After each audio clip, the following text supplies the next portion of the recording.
25 years ago, the Broad Street congregation felt the need of a greater service ministry to the children of Cleveland and Bradley County.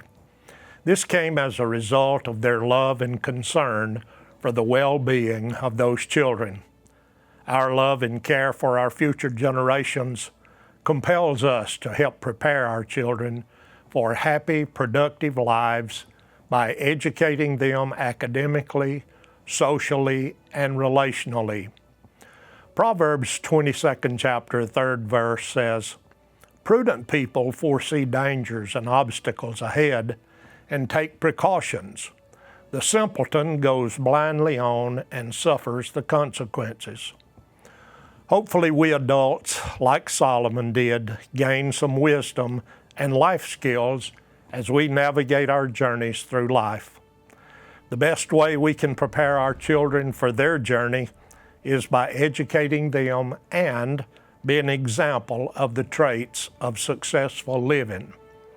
Proverbs, the 22nd chapter, the 6th verse, in the New Living Translation, gives us another observation by Solomon.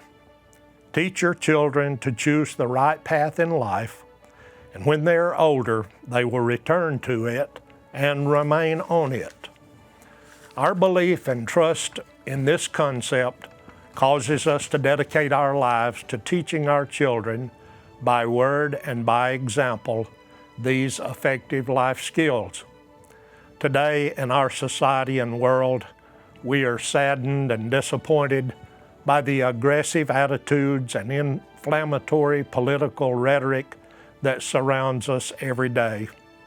We long to see the concepts of kindness, compassion, generosity, respect, and sense of brotherhood and kinship among all members of this family of God.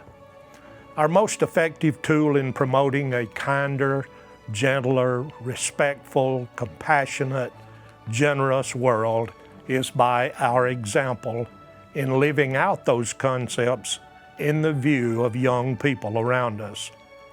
In Ephesians, the 4th chapter, we are given some good concepts for successful living.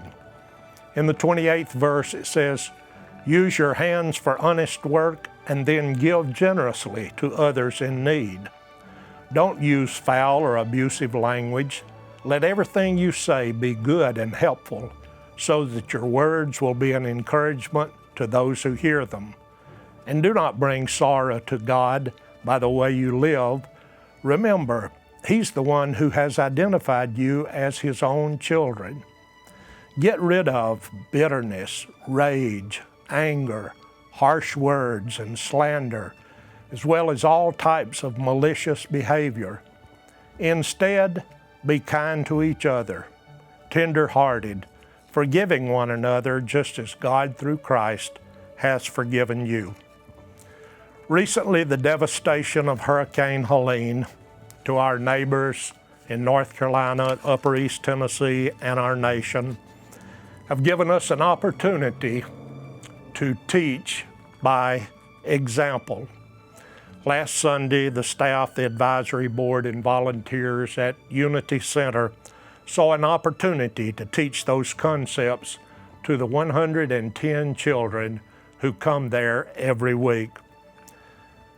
There were immediately donations given totaling $1,500, which will make it possible for those 110 children to build over 120 of the first aid and hygiene kits to be distributed by UMCOR to our neighbors who were devastated by this hurricane.